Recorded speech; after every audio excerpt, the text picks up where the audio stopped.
Students, welcome to गुरु मंत्र IQ channel. I am Mithilesh Kumar. आज हम लोग केमिकल बॉन्डिंग में हीट ऑफ फॉर्मेशन और लेटिस एनर्जी के विषय में इस वीडियो में पढ़ने वाले हैं और यह केमिकल बॉन्डिंग का 7th ई है। मैं आपको बता दूं, यह वीडियो आपको हिंदी और इंग्लिश दोनों माध्यम में है, इसलिए आपको किसी तरह की परेशानी नहीं होने वाली है। इस वीडियो को शुरू से अंत तक देखें और अगर किसी तरह की प्रॉब्लम होता है तो आप मुझे डायरेक्ट कांटेक्ट कर सकते हैं। डिस्क्रिप्शन बॉक्स में मेरा व्हाट्सएप नंबर और कॉन्टैक्ट नंबर दिया गया है। आपको किसी तरह की परेशानी नहीं हो सकती है। तो इस पार्ट में हम लोग जो पढ़ने वाले हैं, क्या पढ़ने वाले हैं? केमिकल बॉन्डिंग के विषय में। और केमिकल बॉन्डिंग में क्या पढ़ेंगे? तो हीट ऑफ फॉर्मेशन और लेटिस एनर्जी। यह वीडियो 10th 11th 12th अर्थात इसके अलावा SSC PCS और अदर्स एग्ज़ाम के लिए भी इम्पोर्टेंट हैं। तो चलिए हम लोग शुरू करते हैं, देखते हैं कि क्या केमिकल बॉन्डिंग में जो हीट ऑफ फॉर्मेशन है, क्या हीट ऑफ फॉर्मेशन और लेटिस एनर्जी में किस प्रकार का अंतर है। आइए हम लोग देखते हैं लेटिस एनर्जी और हीट ऑफ फॉर्मेशन के बीच में क्या संबंध है, क्या अंतर है। अब तक हम लोगों ने पिछले वीडियो में देखा था कि इलेक्ट्रॉन एफिनिटी क्या है, आयोनाइजेशन एनर्जी क्या है और लेटिस एनर्जी क्या है। आज इस वीडियो में लेटिस एनर्जी और हीट ऑफ फॉर्मेशन के विषय में विशेष रूप से जानेंगे कि क्या होता है लेटिस एनर्जी और हीट ऑफ फॉर्मेशन और इसके बीच में क्या संबंध है। तो सबसे पहले इनके बीच में संबंध की बात कर लेते हैं, लेटिस एनर्जी और हीट ऑफ फॉर्मेशन के विषय में। तो यहाँ हम देखेंगे कि हीट का जो निर्माण होता है या लेटिस एनर्जी क्या है, इन दोनों का जो डिफरेंस है, ये इसके विषय में हम लोग देखने की कोशिश करेंगे। लिखा हुआ है कि 1 mole of compound formed from its elements in pure natural and stable state. अब यहाँ जो कहा जा रहा है, क्या कहा जा रहा है कि जब एक मोल कंपाउंड बनता है, एक मोल कंपाउंड बनता है जिस रूप में एलिमेंट्स नेचर में मिलता है, इसका हिंदी अगर बात करें तो अगर इसको समझने की बात करें तो क्या हो जाएगा, जिस रूप में एलिमेंट्स मिलता है, जैसे सोडियम जिस रूप में मिलता है और उसके बाद क्लोरीन जिस रूप में मिलता है।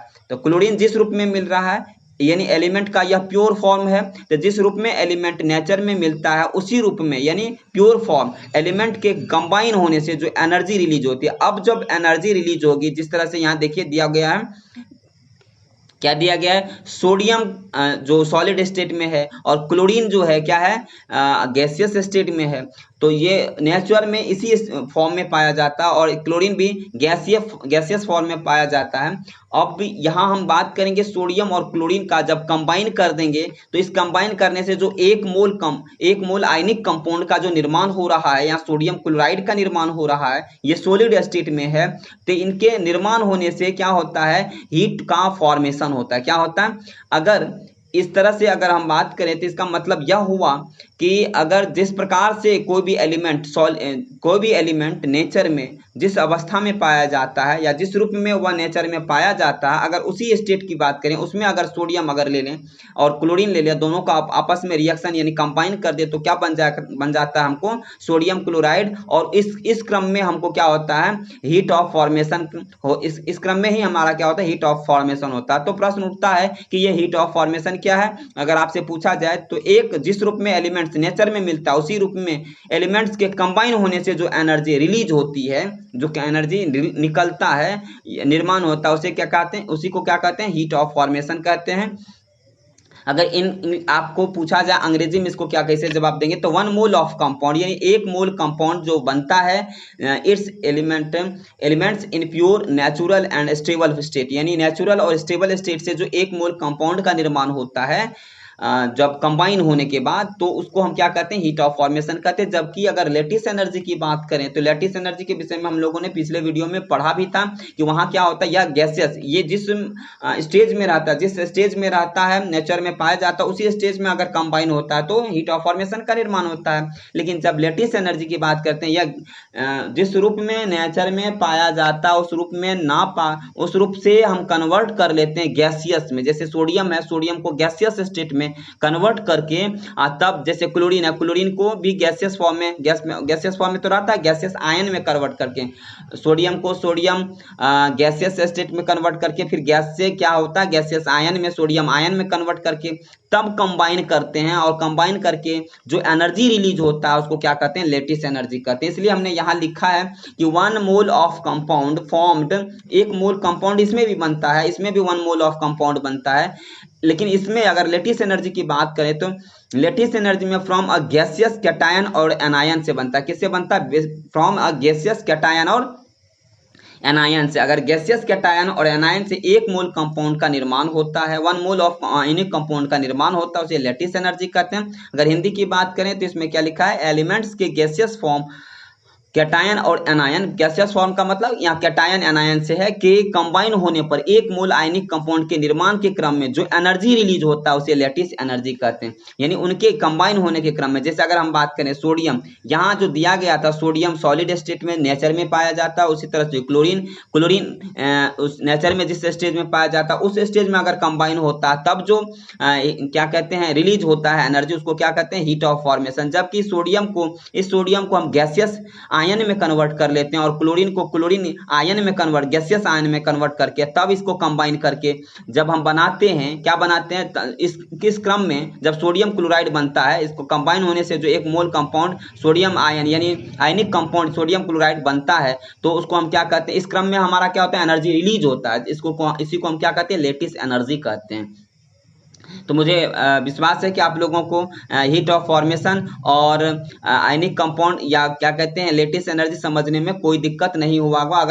अगर आपको दिक्कत होता है तो आप मुझे डिस्क्रिप्शन बॉक्स में मेरा नंबर रहता है। किसी भी तरह का क्वेरी या प्रॉब्लम के लिए आप हमें डायरेक्ट कांटेक्ट कर सकते हैं या व्हाट्सएप नंबर रहता है, उससे हम आपसे संपर्क में हम आ सकते हैं। अब हम लोग जानेंगे बॉर्न हैबर साइकिल। इसका मतलब ये हुआ कि जब लेटिस एनर्जी फाइंड जो करते हैं, लेटिस एनर्जी को जो प्राप्त करते हैं, इनको प्राप्त करने का डायरेक्ट मेथड नहीं है। हम आपको बता दें इनको प्राप्त करने का डायरेक्ट मेथड नहीं है, इसलिए हमने लिखा है यहाँ नीचे में कि indirect method to find lattice energy. Lattice energy को फाइंड करने का क्या है? इनडायरेक्ट मेथड है, और उस इनडायरेक्ट मेथड को हम कहते हैं बॉर्न। इनडायरेक्ट मेथड क्या है? तो बॉर्न हैबर साइकिल है। तो इस बॉर्न हैबर साइकिल के जरिए हम लोग क्या करेंगे? लेटिस एनर्जी कैसे फाइंड करते हैं अभी देखेंगे। यहाँ देखिए सबसे पहले हम आपको बता दें, यहाँ सोडियम सॉलिड स्टेट में पाया जाता है जैसा कि अभी हमने बताया, और क्लोरीन भी गैसियस स्टेज में पाया जाता है। ठीक है, तो क्लोरीन भी गैसियस स्टेज में पाया जाता है या नेचर में जो पाया जाता है जिस स्टेज में, उस स्टेज में मैंने पहले लिखा है। अगर इन दोनों को कंबाइन करेंगे तो सोडियम क्लोराइड बन जाएगा और फिर हीट ऑफ फॉर्मेशन होगा। ठीक है, यानी इस तरह से heat of formation, delta heat of formation होगा। इसको इस तरह से लिखा रहता है, इस तरह से समझ जाइए, डेल्टा इसको कहते हैं। तो यहाँ आप देख रहे हैं कि यहाँ जो सॉलिड स्टेट में सोडियम है, क्लोरीन गैस है, ये नेचर में पाया जाता है, और नेचर वाले स्टेज में अगर कंबाइन करने के बाद जो 1 मोल आयनिक कंपाउंड बनता है, इस क्रम में जो हमारा एनर्जी रिलीज होता है उसको क्या कहते हैं? हीट ऑफ फॉर्मेशन कहते हैं। तो ये हीट ऑफ फॉर्मेशन जो होता है, तो ये देखेंगे किस प्रकार से, या जो नीचे में लिखा गया है यहाँ देखिए, सोडियम सॉलिड स्टेट और क्लोरीन यहाँ क्या है? हाफ है। तो इनको बैलेंस करेंगे, तो अगर हम इनको क्या करेंगे? बैलेंस करेंगे, यहाँ तो सोडियम क्लोराइड हो जाएगा। चलिए यहाँ सोडियम क्लोराइड हो गया, यानी है sodium chloride plus heat of formation हो जाएगा, डेल्टा हीट ऑफ फॉर्मेशन हो जाएगा। लेकिन यहाँ अगर देखें तो इसको बैलेंस अगर करना होगा तो क्या होगा? हाफ क्लोरीन जो है, हाफ क्लोरीन गैस कर देंगे तो क्या हो जाएगा? ये 1/2 को और 2 से मल्टीप्लाई कर देंगे तो क्या होगा? 2 कैंसिल, यानी 1 क्लोरीन गैस हो जाएगा। तो 1 यह भी है और 1 यह भी है, समझ में आया? तो इधर क्या हो जाएगा? सोडियम क्लोराइड 1 हो गया, यानी 1 मोल ऑफ सोडियम क्लोराइड बन जाता है। तो अब जो है यहाँ हाफ डालने के बाद क्या हो जाता है? यह आपको बैलेंस हो जाता है। इधर भी सोडियम 1 है, इधर भी सोडियम की मात्रा 1 है, और इधर जो है ये 1/2 और मल्टीप्लाई 2 कर दीजिए तो क्या हो जाएगा? 1 हो जाएगा। यानी क्लोरीन का जो है कितना है? क्लोरीन गैसियस एटम में कितना है? 1 है, इधर भी क्लोरीन 1 है। तो इस प्रकार से आप देख रहे हैं कि जो क्या कहते हैं ये बैलेंस हो जा रहा है। अब हम आपको बता रहे हैं कि यहाँ तो आपने देखा नेचर में जैसे पाया जाता, फिर बैलेंस करके हमने सोडियम क्लोराइड और हीट ऑफ फॉर्मेशन किया। लेकिन अब हम आपको बताते हैं क्या इसी रूप में लैटिस एनर्जी को फाइंड किया जा सकता है? नहीं, इस स्टेज में लैटिस एनर्जी, हमने अभी भी बताया कि लैटिस एनर्जी इसमें फाइंड नहीं किया जा सकता। सबसे पहले इस सॉलिड स्टेट से, हम यहाँ जो सॉलिड स्टेट दिया है, इस सॉलिड स्टेट से सबसे पहले हमको कहाँ जाना होगा? तो सॉलिड स्टेट से हमको जाना होगा सबसे पहले सोडियम गैसियस गैसियस स्टेज में जाना होगा। यानी सॉलिड से गैसियस स्टेज में जाने के लिए कौन सा, मतलब आप पढ़े होंगे, बचपन में पढ़े होंगे या पिछले क्लास में पढ़े होंगे कि अगर सॉलिड से किसी भी सॉलिड को अगर गैस में कन्वर्ट करना हो तो कौन सा प्रोसेस से अप्लाई करते हैं, तो वहां हमें सब्लिमेशन प्रोसेस का अप्लाई करते हैं। सब्लिमेशन प्रोसेस उसका मेथड का नाम है, अगर सॉलिड से गैस में कन्वर्ट हो तो यहाँ हम कौन सा एनर्जी उपयोग करने जा रहे हैं, तो यहाँ हम सब्लिमेशन एनर्जी का उपयोग करने जा रहे हैं। जब हम सॉलिड से गैस में कन्वर्ट करेंगे तो यानी सोडियम सॉलिड स्टेट में है और सोडियम को गैसियस स्टेट में लाने के लिए सब्लिमेशन एनर्जी, उसको हिंदी में ऊर्ध्वापतन कहते हैं। लेकिन हिंदी को जानने की कोशिश नहीं करें। जहां तक कि हिंदी की बात है तो आपको थोड़ा सा हिंदी से बेटर रहेगा, साइंस जब भी आप पढ़े तो इंग्लिश में ही अधिकांश चीज को पढ़ने की भी कोशिश करें और समझने की कोशिश। अगर समझने में कोई दिक्कत हो तो आप हमको बताएं, फिर हम आपको सॉल्यूशन करने का या समझाने का कोशिश करेंगे, ठीक है। तो अधिकांश इसमें इंग्लिश में ही अंडरस्टैंडिंग करने के, क्योंकि टर्म जो होता है अंग्रेजी में समझ लीजिएगा तो आपको कोई दिक्कत नहीं होगा। तो हमने ये कहा कि अगर सोडियम अगर सॉलिड नेचर में सॉलिड स्टेट में पाया जाता है उसको गैसियस एटम में पहले लाएंगे, फिर गैसियस एटम से हमको क्या करना होगा, गैसियस आयन में कन्वर्ट करना होगा। क्या करना होगा, गैसियस आयन में कन्वर्ट करना होगा। लेकिन हमको ये पहले पता करना होगा ना कि सोडियम अगर सॉलिड स्टेट में नेचर में है तो गैसियस एटम में लाने के लिए क्या करना होगा। तो मैंने बताया सॉलिड को गैसियस स्टेट में लाने के लिए, सॉलिड स्टेट से गैसियस स्टेट में लाने के लिए सब्लिमेशन एनर्जी का उपयोग करेंगे। तो यहां लिख दिया हमने, अगर इसमें सब्लिमेशन एनर्जी का उपयोग करेंगे, एनर्जी को लगाना पड़ेगा, यानी इसको कन्वर्ट करने के लिए तो हम क्या, अगर एनर्जी लगा रहे हैं तो क्या हो जाएगा, ये एनर्जी प्लस हो जाएगा, इसमें प्लस हो जाएगा, यानी यहां ऑब्जॉर्ब करेगा। जैसे ही एनर्जी लगता है यानी डालते हैं तो समझ जाइए कि अगर लग रहा है तो समझ जाइए कि हम एनर्जी को वो प्रोसेस के द्वारा क्या किया जा रहा है, ऑब्जॉर्ब किया जा रहा है। और ऑब्जॉर्ब करना तो हम आपको बता दिए थे, जब भी ऑब्जॉर्ब किया जाएगा तो ऐसे सिचुएशन में क्या होता है, ऑब्जॉर्ब करने के सिचुएशन में एक्सोथर्मिक रिएक्शन होता है कि एंडोथर्मिक रिएक्शन होता है, ये आपको वहां बताया गया था। यहाँ एंडोथर्मिक रिएक्शन होगा ना कि एक्सोथर्मिक, क्योंकि रिलीज होगा तब एक्सोथर्मिक होगा, इसका मतलब यहाँ एंडोथर्मिक होगा, ठीक है। तो यहाँ सब्लिमेशन एनर्जी हो रहा है, तो आपको पहले इसको सब्लिमेशन एनर्जी के द्वारा सॉलिड स्टेट से गैसियस स्टेट में लाना होगा। फिर गैसियस स्टेट से सोडियम गैसियस आयन में लाने के लिए, यानी सोडियम गैसियस स्टेट में, और उसको फिर सोडियम गैसियस आयन में लाने के लिए आपको बताए थे कि सोडियम गैसियस आयन से, सोडियम के गैसियस फॉर्म से, सोडियम के गैसियस फॉर्म से सोडियम गैसियस आयन में कन्वर्ट करने के लिए बताए थे कि इसमें आयोनाइजेशन एनर्जी लगाते हैं। क्या लगाते हैं, आयोनाइजेशन एनर्जी इसमें लगता है। तो आयोनाइजेशन एनर्जी क्या करने के लिए, तो क्योंकि 287 इसका तो 281 है, सॉरी 281 तो है, एक इलेक्ट्रॉन को रिमूव करने के लिए, जो एक इलेक्ट्रॉन को रिमूव करने के लिए हमें आयोनाइजेशन एनर्जी लगानी होगी। आयोनाइजेशन एनर्जी लगाएंगे यानी यह एनर्जी को ऑब्जॉर्ब करेगा, जैसे ही ऑब्जॉर्ब करेगा एक इलेक्ट्रॉन रिमूव होगा, जैसे ही रिमूव होगा तो आयन में कन्वर्ट हो जाएगा, फिर यह 288 हो जाएगा, अर्थात स्टेबल हो जाएगा। तो वही चीज है यहाँ सोडियम गैसियस आयन से फिर सोडियम गैसियस स्टेट से सोडियम गैसियस आयन में कन्वर्ट करने के लिए हमें क्या करना पड़ता है, आयोनाइजेशन एनर्जी का उपयोग करते हैं। किस एनर्जी का उपयोग करते हैं, आयोनाइजेशन एनर्जी का उपयोग करते हैं। फिर यह आयोनाइजेशन एनर्जी में कन्वर्ट हो जाता है, ठीक है। अब हम बात कर रहे थे आयोनाइजेशन एनर्जी में, यह सोडियम गैसियस आयन से सोडियम आयोनाइजेशन एनर्जी लगाने के बाद, अप्लाई करने के बाद सोडियम गैसियस आयन में कन्वर्ट हो जाता है। जैसे ही एनर्जी यह ऑब्जॉर्ब करेगा, फिर जैसे हम इसमें एनर्जी लगाएंगे रिमूव करने के इलेक्ट्रॉन को, तो एनर्जी तो इसमें लगेगा। जैसे ही एनर्जी लगेगा तो समझ जाइए यहाँ एंडोथर्मिक या एक्सोथर्मिक रिएक्शन होगा। एंडोथर्मिक रिएक्शन होगा, जैसे ऑब्जॉर्ब करेगा तो एंडोथर्मिक होगा। तो इस प्रकार से यहाँ भी आयोनाइजेशन एनर्जी क्या होगा, पॉजिटिव होगा। यहाँ आयोनाइजेशन एनर्जी पॉजिटिव होगा। यहाँ ऊपर में भी आप सब्लिमेशन एनर्जी को जो देख रहे हैं यह भी पॉजिटिव होगा। तो आपने देखा कि सोडियम सॉलिड स्टेट से सोडियम गैसियस स्टेट में कैसे कन्वर्ट होता है, और सोडियम गैसियस स्टेट से सोडियम गैसियस आयन में कैसे कन्वर्ट होता है, और कौन सी एनर्जी कहाँ लगता है, ये भी आपको समझ में आ गया। चलिए अब आयन में कन्वर्ट हो गया, गैसियस आयन में कन्वर्ट हो गया। अब यह उस रूप में आ गया जब लैटिस एनर्जी का निर्माण, जहां से निर्माण की प्रोसेस शुरू होता है। अब हम बात करते हैं क्लोरीन का। क्लोरीन भी यह नेचर में यह इस स्टेज में पाया जाता है, गैसियस स्टेज में पाया जाता है। अब इसको क्या करेंगे, डिसोसिएशन एनर्जी लगाएंगे। क्या लगाएंगे, डिसोसिएशन एनर्जी लगाएंगे। और जब हम डिसोसिएशन एनर्जी लगाएंगे तो कौन सा डिसोसिएशन एनर्जी, चूंकि यहाँ क्या है, क्लोरीन गैस जो है हाफ क्लोरीन गैस है। कितना है, हाफ क्लोरीन। तो हम फुल डिसोसिएशन एनर्जी नहीं लगाएंगे, हाफ डिसोसिएशन एनर्जी लगाएंगे। यहाँ अपॉन में 2 दे देंगे। क्या दे देंगे, यहाँ 2 छूट गया है, इसलिए लिए आप 2 दे देंगे, यानी हाफ डिसोसिएशन एनर्जी लगेगा। तो आपने देखा कि क्लोरीन के जो नेचर में जिस स्टेज में पाया जाता है उससे अगर क्लोरीन गैसियस फॉर्म में लाना हो तो उसमें डिसोसिएशन एनर्जी हमको लगाना पड़ता है। और डिसोसिएशन एनर्जी जैसे याद रखेंगे सारे एनर्जी को किस तरह से कन्वर्ट होता है, तो डिसोसिएशन एनर्जी लगाकर, यानी हाफ है तो हाफ डिसोसिएशन एनर्जी लगाएंगे तो हाफ निकाल फिर क्लोरीन गैस में कन्वर्ट हो जाएगा। तो क्लोरीन गैस में जैसे ही कन्वर्ट हो जाएगा प्योर फॉर्म, क्लोरीन गैस में जैसे कन्वर्ट हो जाएगा फिर क्लोरीन गैस से क्लोरीन गैसियस आयन में कन्वर्ट करने के लिए तो आपको बताए थे कि जो क्लोरीन गैस है अगर क्लोरीन गैसियस फॉर्म में है और क्लोरीन गैसियस फॉर्म से हमको क्या लाना है, क्लोरीन के गैसियस फॉर्म में ही रहेगा लेकिन गैसियस आयन में कन्वर्ट, गैसियस फॉर्म से गैसियस आयन में कन्वर्ट करने के लिए क्या करना पड़ता, कौन सा एनर्जी लगाना होता है, तो इलेक्ट्रॉन एफिनिटी लगाना पड़ता है। ये इलेक्ट्रॉन एफिनिटी क्या होता है, तो यहाँ देखिए इसका क्या होता है, इलेक्ट्रॉनिक विन्यास 2 8 7 होता है। तो यहाँ एक इलेक्ट्रॉन चाहिए, इसको एक इलेक्ट्रॉन चाहिए तो फिर क्या होगा, ये इसे लेना होगा, एनर्जी को क्या करना होगा, इसे लेना होगा। तो जैसे ही एनर्जी क्या होगा लेगा, ये जैसे ही एनर्जी लेगा तो यह क्या हो जाएगा,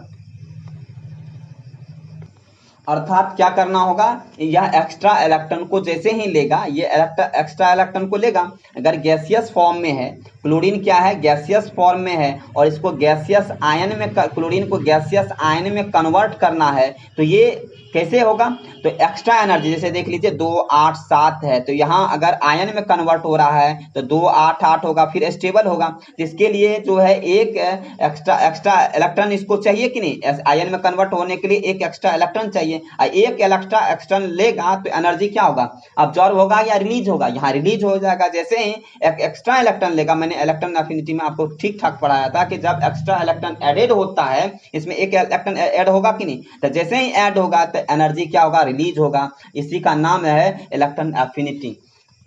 तो मैं आपको बता रहा था ये क्लोरीन गैसियस आयन से क्लोरीन गैसियस आयन से क्लोरीन सॉरी गैसियस आयन से नहीं, क्लोरीन के गैसियस स्टेट से क्लोरीन के गैसियस आयन में कन्वर्ट होने के लिए कौन सा एनर्जी रिलीज होता है, इलेक्ट्रॉन एफिनिटी रिलीज होता है, यानी निकाला जाता है, बाहर निकलता है। और जब जैसे इलेक्ट्रॉन एफिनिटी बाहर निकलेगा तो ये बाहर में क्या हो जाता है, निगेटिव हो जाएगा, जुड़ेगा तो पॉजिटिव हो जाएगा और बाहर निकलेगा तो निगेटिव हो जाएगा। तो यहाँ क्या हो गया, यहाँ तो यह निगेटिव हो गया, क्या हुआ, इलेक्ट्रॉन एफिनिटी यहाँ क्या हो जाएगा, यहाँ निगेटिव इलेक्ट्रॉन एफिनिटी हो जाएगा। तो इस प्रकार से आपने देखा कि सोडियम के नेचुरल स्टेट से सॉरी क्लोरीन के नेचुरल स्टेट से पहले क्लोरीन गैस में कन्वर्ट करने के लिए डिसोसिएशन एनर्जी को अप्लाई करना पड़ा, यानी उसको लगाना पड़ा। फिर जब उसको क्लोरीन गैस के गैसियस स्टेट से क्लोरीन के गैसियस आयन में कन्वर्ट करने के लिए इलेक्ट्रॉन एफिनिटी को रिलीज करना पड़ा और वह नेगेटिव हो गया, इलेक्ट्रॉन एफिनिटी यहाँ क्या हुआ, नेगेटिव हो गया। तो अब हम आपको बता देते हैं, जब यह सोडियम गैसियस आयन में कन्वर्ट इधर से कर लिया हमने, इधर से क्लोरीन गैसियस आयन में कन्वर्ट कर लिया, जब इन दोनों को अब कंबाइन करेंगे तो हमारा क्या निर्माण होगा, लैटिस एनर्जी का निर्माण होगा, जो किसके बराबर होगा, ये टोटल प्रोसेस इनके जो हीट ऑफ फॉर्मेशन हुआ है और हीट ऑफ फॉर्मेशन के इक्वल होगा। ये जितना कुछ हुआ है या किसके इक्वल होगा, हीट ऑफ फॉर्मेशन के इक्वल होगा। तो हम यह लिख सकते हैं हीट ऑफ फॉर्मेशन के विषय में, क्या लिख सकते हैं, अब एक मिनट रुक जाइए, हीट ऑफ फॉर्मेशन के विषय में हम लिख सकते हैं, क्या लिख सकते हैं, तो delta heat of formation equal to sublimation, पहले आपने क्या लगाया था, सब्लिमेशन एनर्जी लगाया था, फिर उसके बाद आयोनाइजेशन एनर्जी लगाया था, ये दोनों प्लस में था। फिर उसके बाद जब आयोनाइजेशन एनर्जी लगाए थे तो क्लोरीन में कौन सा एनर्जी लगाए थे, तो क्लोरीन में लगाए थे डिसोसिएशन एनर्जी लगाए थे। फिर इलेक्ट्रॉन एफिनिटी रिलीज हुआ था तो माइनस में, फिर लैटिस एनर्जी भी रिलीज होता है। जैसे ही सोडियम है ना, सोडियम के गैसियस आयन से फिर क्लोरीन के गैसियस आयन में कन्वर्ट किए थे कि नहीं, और फिर ये दोनों को कंबाइन किए थे तो इस सोडियम क्लोराइड सॉलिड स्टेट का फॉर्म में निर्माण हुआ था। इस क्रम में क्या हुआ था, एनर्जी रिलीज हुआ था, एनर्जी रिलीज होगा तो क्या होगा, निगेटिव होगा।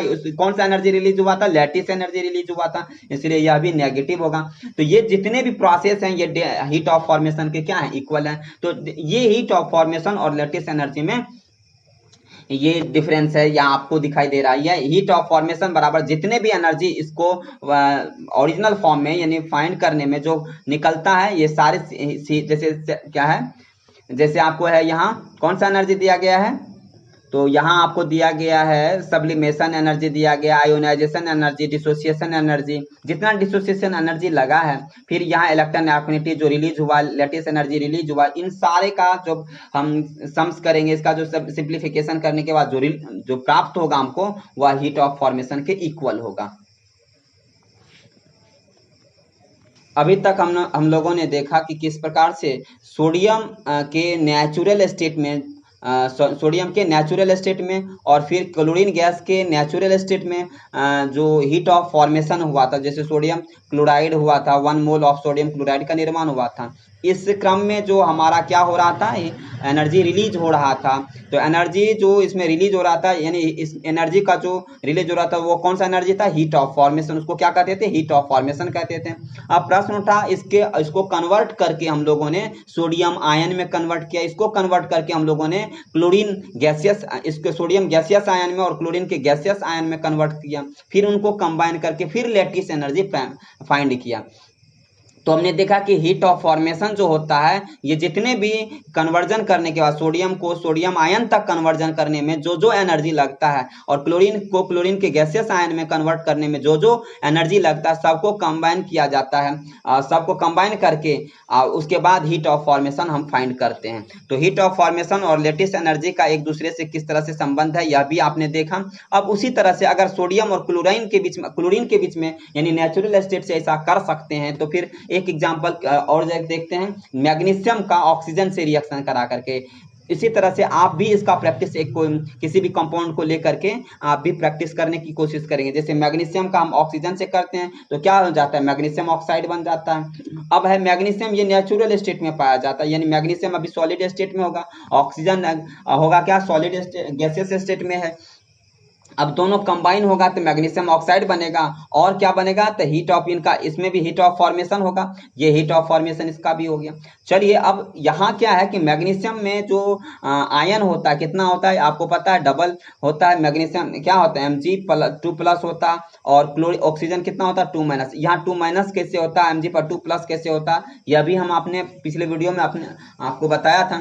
फिर भी हम आपको एक बार बता देते हैं कि जैसे मैग्नीशियम है, मैग्नीशियम पर अगर 2+ हो रहा है तो इसका मतलब ये हुआ कि मैग्नीशियम से मैग्नीशियम आयन में कन्वर्ट किया गया है। यानी मैग्नीशियम का क्या होता है, 12 होता है एटॉमिक मास, यानी 2, 8, 2 होता है। तो बताए थे 2, 8 अगर 2 होता है तो यह 2 एक्स्ट्रा इलेक्ट्रॉन है इसके पास। बाह्यतम कक्षा में आउटर मोस्ट ऑर्बिट में 2 इलेक्ट्रॉन है। अगर 2 इलेक्ट्रॉन है तो इसको क्या करेगा, रिमूव करेगा। तो क्या करेगा ये, तो रिमूव करने के लिए आयोनाइजेशन एनर्जी की इसको नीड होगा, यानी रिक्वायरमेंट होगा। तो आयोनाइजेशन एनर्जी लगाएंगे तो यह क्या करेगा, अब्जॉर्ब करेगा। तो जैसे ही आयोनाइजेशन एनर्जी इसमें लगाएंगे तो क्या होगा, रिमूव होगा क्या, 2 इलेक्ट्रॉन जो एक्स्ट्रा है बाह्यतम कक्षा में ये रिमूव होगा।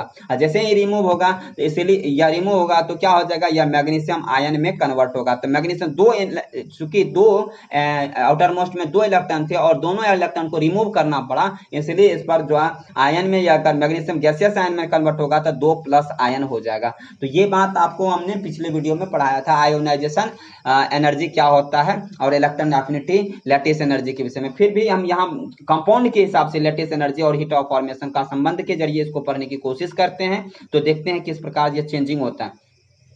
तो सबसे पहले मैग्नीशियम के नेचुरल स्टेट से हम पहले मैग्नीशियम के गैसियस आयन में कन्वर्ट करेंगे। तो आपको बताया था सॉलिड स्टेट से गैसियस स्टेट में कन्वर्ट करने के लिए सब्लिमेशन एनर्जी का लगाते हैं, और सब्लिमेशन एनर्जी के द्वारा यह सॉलिड स्टेट से गैसियस स्टेट में कन्वर्ट होता है। तो आपको भी कोई कंपाउंड दिया जाएगा बनाने के लिए, तो आप भी इसी तरह से कन्वर्ट करके बनाइएगा।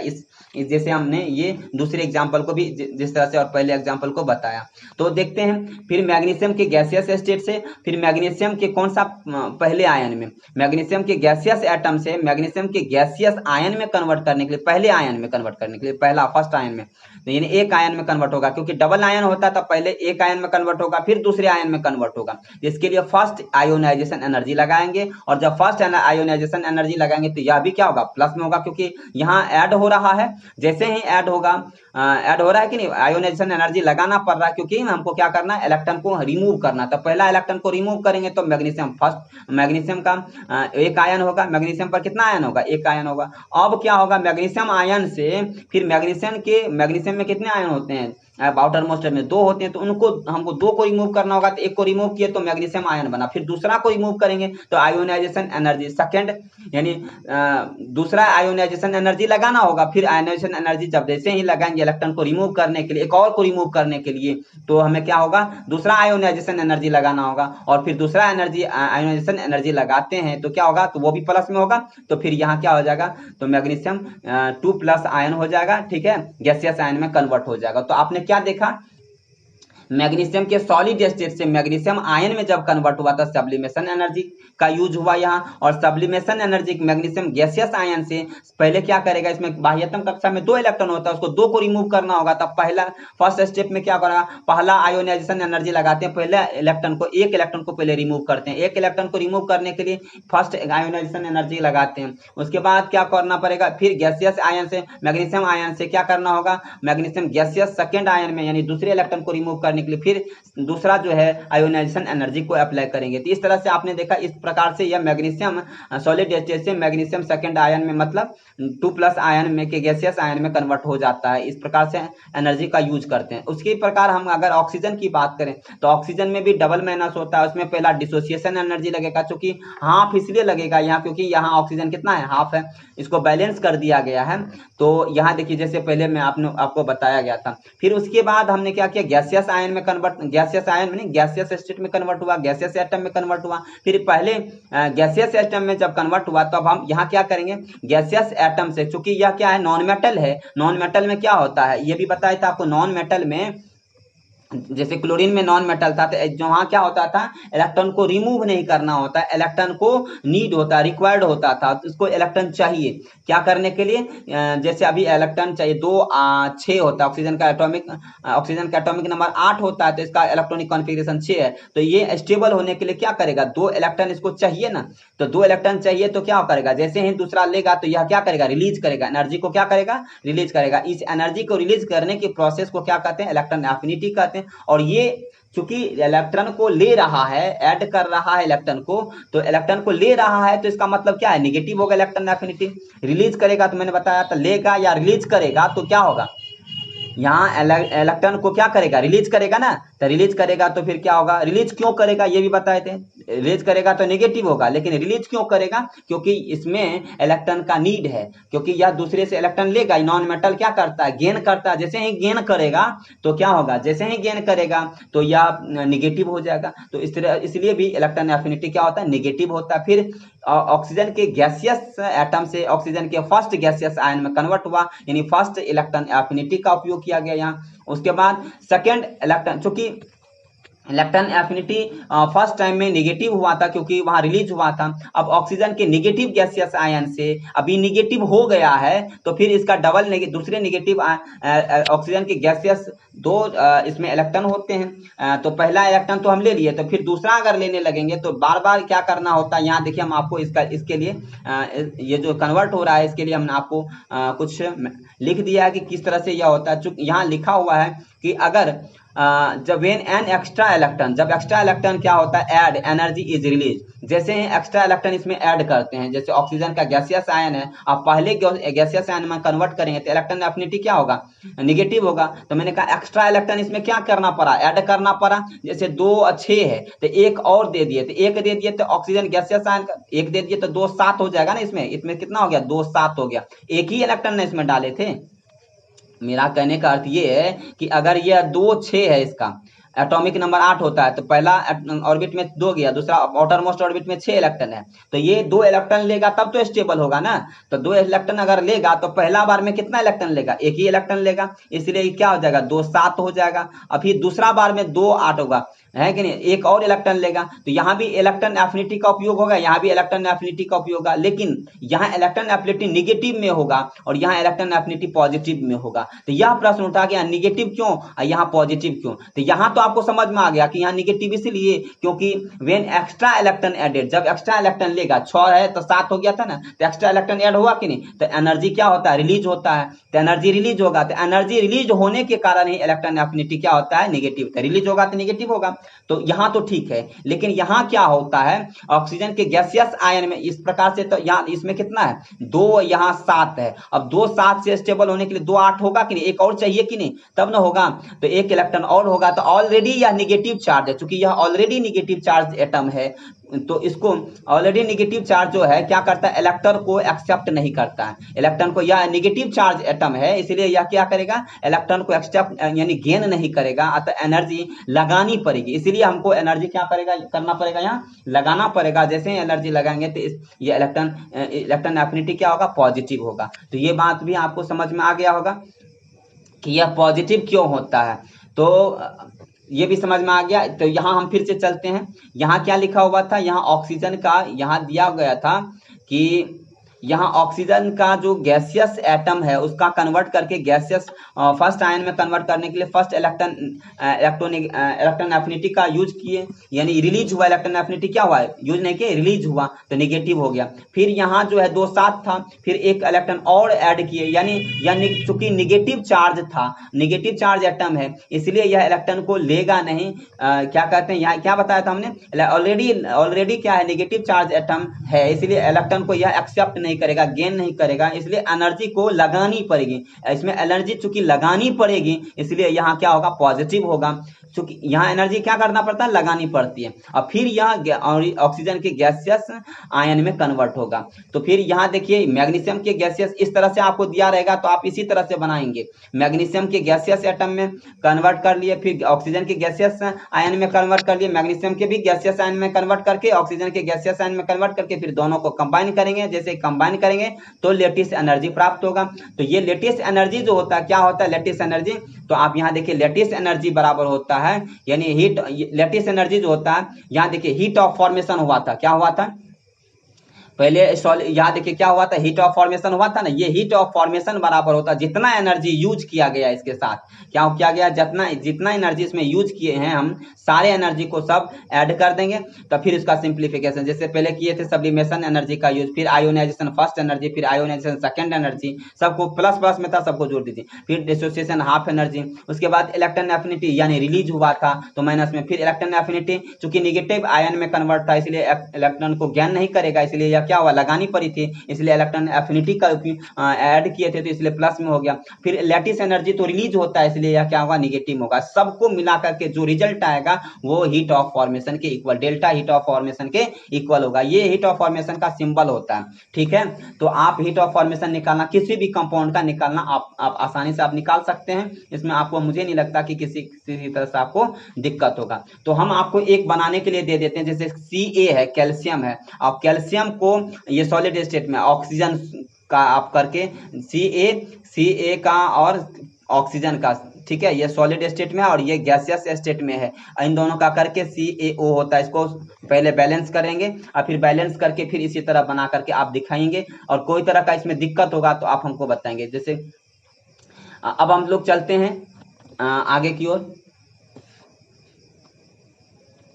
तो अब हम लोग देखेंगे factors on which and lattice energy depend. तो लैटिस एनर्जी जिस पर निर्भर करता है, वो फैक्टर या वह कारक कौन कौन से हैं जो उस पर लैटिस एनर्जी डिपेंड करता है। तो सबसे पहले हम बात करेंगे, एक बार लैटिस एनर्जी को फिर से एक बार बात करने उस पर चर्चा करते हैं। जैसे अगर सोडियम गैसियस आयन की बात करें, क्लोरीन गैसियस आयन की बात करें, तो सोडियम गैसियस आयन में ऐसे नहीं आ गया, क्लोरीन गैसियस आयन में ऐसे नहीं आ गया, पहले नेचुरल स्टेट में था, जैसा कि हमने पिछले वीडियो में, पिछले टॉपिक में हमने देखा था किस तरह से हीट ऑफ फॉर्मेशन हो रहा था। तो पहले ये नेचुरल स्टेट में था, और नेचुरल स्टेट से फिर सब्लिमेशन एनर्जी, फिर इलेक्ट्रॉन आयोनाइजेशन एनर्जी के बाद सोडियम गैसियस आयन में कन्वर्ट हुआ था। उसी तरह क्लोरीन का भी हमने देखा कि नेचुरल स्टेट में था, फिर क्लोरीन से हमने लगाया था, कौन सा एनर्जी लगाया था, तो वहां हमने लगाया था डिसोसिएशन एनर्जी लगाया था। उसके बाद डिसोसिएशन एनर्जी की लगाने के बाद उसके बाद इलेक्ट्रॉन एफिनिटी का यूज किया। इलेक्ट्रॉन एफिनिटी के बाद या फिर ये क्या हुआ, गैसियस एटम से गैसियस आयन में कन्वर्ट हुआ था, ऐसा हम लोगों ने देखा। तो अब हम यहाँ बात करते हैं, जब यह गैसियस आयन में कन्वर्ट हो जाता है कोई भी एलिमेंट नेचुरल स्टेट से, कोई भी एटम जो है क्लोरीन में कहते गैसियस आयन में कन्वर्ट हो जाता है। फिर गैसियस आयन में जब हम उनको कंबाइन करते हैं, कंबाइन करने से जो हमारा कंपाउंड 1 मोल ऑफ कंपाउंड का निर्माण होता है, इस क्रम में जो एनर्जी रिलीज होती है उसी को क्या कहते हैं, लैटिस एनर्जी। तो अब हम बात करते हैं सोडियम और क्लोरीन की बात करते हैं। तो सोडियम और क्लोरीन के गैसियस आयन को जब कंबाइन किए तो यहाँ हमारा सोडियम क्लोराइड बना। सोडियम क्लोराइड आपस में, यह सॉलिड स्टेट में, कौन सा स्टेट में है, या सॉलिड स्टेट में। अब हम आपसे ये बताना चाहते हैं, या अगर सॉलिड स्टेट में है तो आपस में क्या होगा, इनके पार्टिकल्स आपस में क्लोज्ड होंगे। तो सोडियम और क्लोरीन आपस में क्लोज्ड होंगे। तो क्लोज्ड जब होंगे तो यानी ये चार्ज, सोडियम क्या था, पॉजिटिव चार्ज था यानी कैटायन था, और ये क्या था, आयन क्या था, ये नेगेटिव एनायन था, ये नेगेटिव चार्ज है। नेगेटिव चार्ज को एनायन कहते हैं। दोनों में आपस में क्या हुआ, क्लोज हुआ। इसका मतलब इसके बीच में एक आकर्षण का फोर्स लग रहा था, जिसको हमने क्या नाम दिया था, हमको पिछले वीडियो में बताया था। इसके बीच में एक फोर्स अप्लाई होता है, इसका नाम है इलेक्ट्रोस्टैटिक अट्रैक्शन फोर्स है। क्या कहते हैं, इलेक्ट्रोस्टैटिक अट्रैक्शन फोर्स। अच्छा, हम आपके इसके विषय में हमने आपको बताया था, यह फोर्स जो होता है इसके बीच में जो लगने वाला इलेक्ट्रोस्टैटिक फोर्स है, अट्रैक्शन का फोर्स है, यह फोर्स जो होता है क्या होता है, इक्वल टू होता है क्या, Q1 Q2 upon are square के। यानी के क्या है, कांस्टेंट है। यहाँ के क्या है, कांस्टेंट है। ये इसके विषय में हमने पिछले वीडियो में बताया है, आप वहां जाकर के अच्छी तरह से देख लें ताकि कोई प्रॉब्लम नहीं हो। यानी इलेक्ट्रोस्टैटिक ये कांस्टेंट है, इनके विषय में हम पिछले वीडियो में बताया था। तो अब हम बात करेंगे, अगर हम इनके बीच में, जैसे सोडियम प्लस आयन है, नेगेटिव आयन है, अगर ये दोनों के बीच में डिस्टेंस बढ़ जाएगा, मैंने कहा कि अगर लेटिस एनर्जी निर्माण होता है, अगर फोर्स अप्लाई होगा, फोर्स क्या होगा, अधिक होगा। यहाँ फोर्स, यहाँ इस तरह के साइन का मतलब अधिक है, यानी इंक्रीज हो जाएगा। यदि फोर्स को इंक्रीज कर दिया जाए या फोर्स को अधिक कर दिया जाए तो क्या हो जाएगा, लेटिस एनर्जी क्या होगा, लेटिस एनर्जी क्या होगा, यहाँ अधिक हो जाएगा। फोर्स बढ़ेगा, लेटिस एनर्जी बढ़ेगा। फोर्स जैसे घटेगा, जैसे इनके बीच का फोर्स बढ़ेगा, जैसे कहने का मतलब यह है सोडियम आयन और क्लोरीन आयन के बीच का जो फोर्स बढ़ेगा, जैसे ही फोर्स बढ़ेगा इसका मतलब सोडियम और आयन जो है, सोडियम और एनायन, कैटायन और एनायन आपस में क्या होगा, और क्लोज हो जाएगा। जैसे ही क्लोज होगा इसका मतलब फोर्स बढ़ेगा। क्लोज होगा, पार्टिकल्स के बीच में क्लोज होगा, मतलब एक दूसरे के बहुत नजदीक होगा। जैसे ही नजदीक होगा फोर्स बढ़ेगा, लेटिस एनर्जी भी बढ़ेगा। तो ये बात आप समझ में आ गया। तो जैसे ही फोर्स पर निर्भर कर, इसका मतलब है ये जो लेटिस एनर्जी किस पर निर्भर कर रहा है, लेटिस एनर्जी इनके बीच में लगने वाले फोर्स पर भी निर्भर करता है। जब फोर्स बढ़ता है तो लेटिस एनर्जी बढ़ता है। यदि आयंस के बीच में फोर्स ज्यादा तो लेटिस एनर्जी ज्यादा होगा। अर्थात दूसरे पॉइंट अगर क्या, डिस्टेंस यानी आर, ये जो बीच में डिस्टेंस दिया गया है, ये जो आर है, सोडियम आयन और क्लोरीन गैसियस आयन में देख रहे थे आपने, इनके बीच में क्या है, डिस्टेंस भी है ना। एक तो फोर्स देखा, आप डिस्टेंस की बात करते थे, डिस्टेंस मतलब ये आर अगर बढ़ेगा, आर भी बढ़ेगा तो फोर्स बढ़ेगा। डिस्टेंस बढ़ेगा तो क्या होगा, डिस्टेंस जैसे ही बढ़ेगा तो फोर्स घटेगा। सॉरी, डिस्टेंस बढ़ेगा तो क्या होगा, अगर हम यहाँ पॉजिटिव है आयन है और यह नेगेटिव आयन है, ये आपस में डिस्टेंस बढ़ा दिया, फिर ये पॉजिटिव आयन है और यहाँ नेगेटिव आयन है, फोर्स बढ़ा कि नहीं। जैसे ही फोर्स बढ़ेगा, सॉरी फोर्स नहीं, डिस्टेंस बढ़ेगा, फोर्स क्या होगा, घटेगा। फोर्स तो घटवे करेगा ना, जब फोर्स डिस्टेंस बढ़ेगा तो फोर्स क्या होगा, फोर्स घटेगा। डिस्टेंस बढ़ेगा तो समझ जाइए फोर्स क्या होगा, घटेगा। जैसे ही फोर्स घटेगा तो लेटिस एनर्जी भी घट जाएगा। तो ये बात आपको समझ में आया। यानी इसके कैटायन और एनायन के बीच में अगर फोर्स क्या होगा,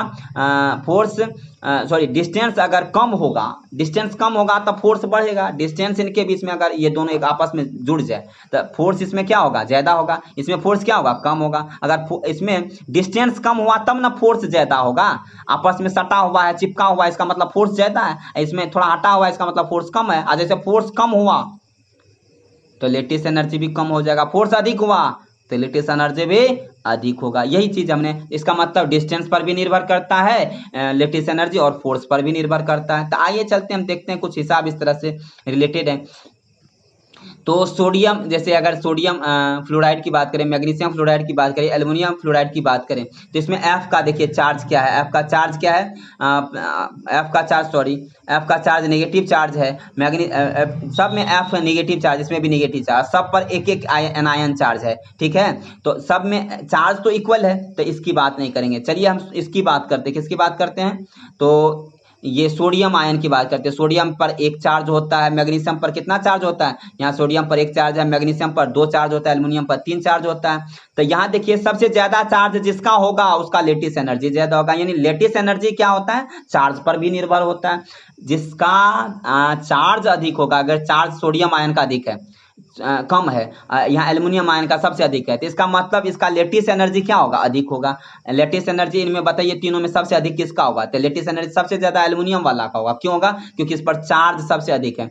इस पर चार्ज यहाँ देखते हैं ना, यहाँ पर +3 होगा और यहाँ क्या होगा, डबल प्लस होगा, यहाँ क्या होगा 1 होगा, तो सबसे ज्यादा होगा इसका, तो इधर सबसे ज्यादा, तो सबसे ज्यादा सबसे बड़ा इसमें ये होगा, सबसे ज्यादा लेटिस एनर्जी, चूंकि इसी का सब, इसके बाद इसका लेटिस एनर्जी होगा, उसके बाद सबसे कम लेटिस एनर्जी इसका होगा। तो यानी चार्ज पर भी निर्भर करता है। इसके अब आपको हम बता दें, यहाँ दिया गया दूसरा नंबर का जो ये क्वेश्चन दिया गया, इसको आपको बनाना है कि इसमें किसका लेटिस एनर्जी सबसे अधिक है, उसके बाद किसका कम है, उसके बाद किसका कम है, इसको बना करके आपको दिखाना है। ये 2 नंबर आपको आपके लिए दिया गया बनाने के लिए, ये तीसरा नंबर भी आपके लिए दिया गया बनाने के लिए। चौथा नंबर को हम बना देते हैं। चौथा नंबर में क्या है, सोडियम क्लोराइड है, और यहाँ क्या है, पोटेशियम क्लोराइड है। तो यहाँ हम देखेंगे, यहाँ क्लोरीन की बात करें तो क्लोरीन पर एक चार्ज है, क्लोरीन पर क्या है, एक चार्ज है, ठीक है। सोडियम पर कितना चार्ज है, पॉजिटिव, एक चार्ज है।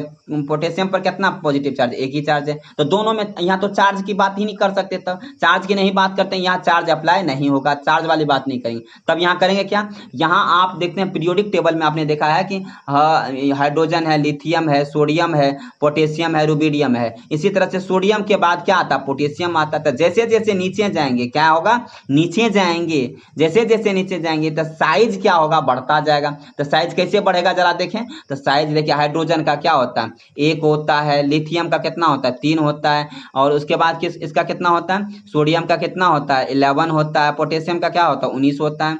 तो अब यहाँ देखिए, सोडियम का 1 होता है, तो इसका क्या होगा, एक ही ऑर्बिट होगा, इसका कितना ऑर्बिट होगा, इसका होगा डबल ऑर्बिट होगा, इसमें 2 होगा, 2 इलेक्ट्रॉन होगा, इसमें 1 इलेक्ट्रॉन होगा। इसमें क्या होगा, इसका जो है 3 ऑर्बिट होगा कि नहीं, इसमें 2, पहला में 2 होगा, दूसरा में 8 होगा, फिर 1 होगा। तो बताइए, तो यहाँ जो केंद्र सेंटर है न्यूक्लियस से, इसका रेडियस बढ़ता जा रहा है कि नहीं, तो रेडियस बढ़ेगा तो साइज भी बढ़ेगा, यानी नीचे जाने पर क्या होगा, साइज बढ़ता जाता है कि नहीं। यहाँ देखिए, यहाँ थोड़ा छोटा था, उससे बड़ा हुआ, इससे बड़ा हुआ, तो जैसे जैसे नीचे जाएंगे तो साइज क्या होगा, बढ़ता जाएगा। और जैसे साइज बढ़ेगा, साइज अगर बढ़ा तो लेटिस एनर्जी भी बढ़ेगा, यह भी याद रखेंगे। चार्ज अधिक हुआ तब भी लेटिस एनर्जी अधिक होता है, फोर्स अधिक हुआ तब भी लेटिस एनर्जी अधिक होता है। साइज अधिक हुआ यानी ऊपर से नीचे जाने पर साइज क्या होता है, अधिक होता है। तो साइज अधिक हुआ तो लेटिस एनर्जी भी अधिक होगा।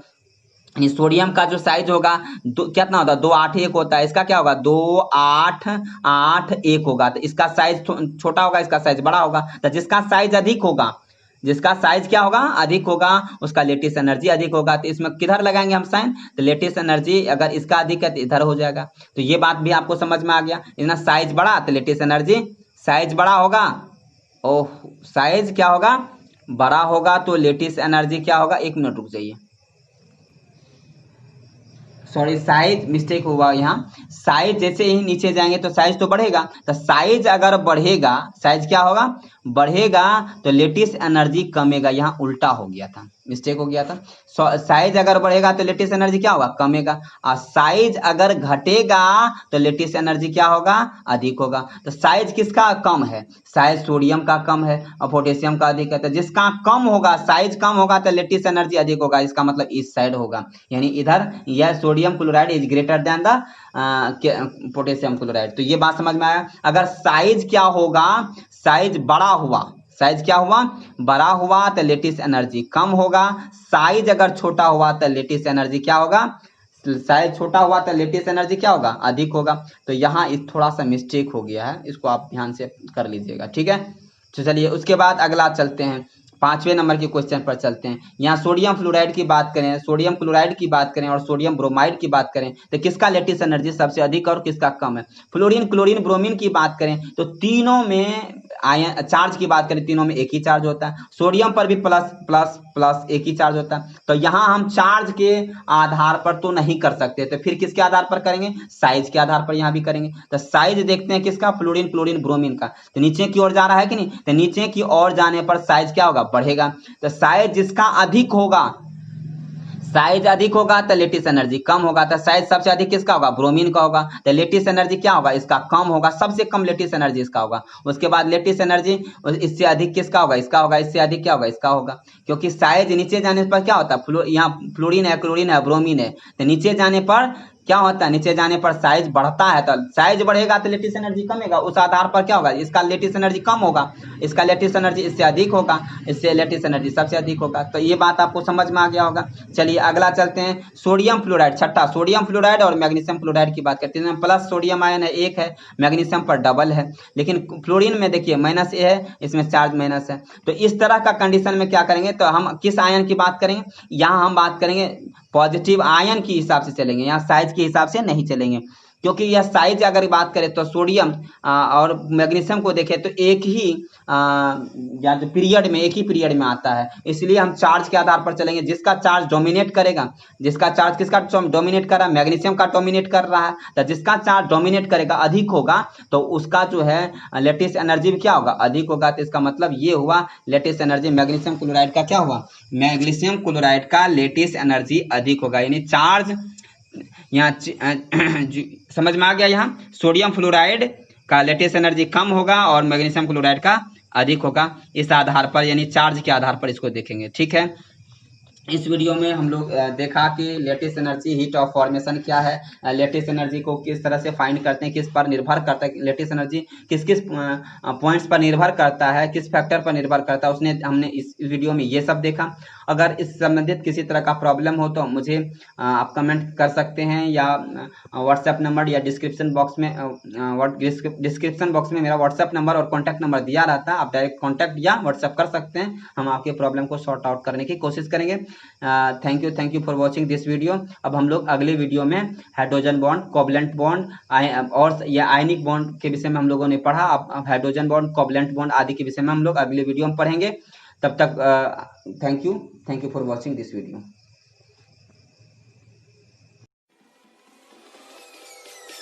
Peace.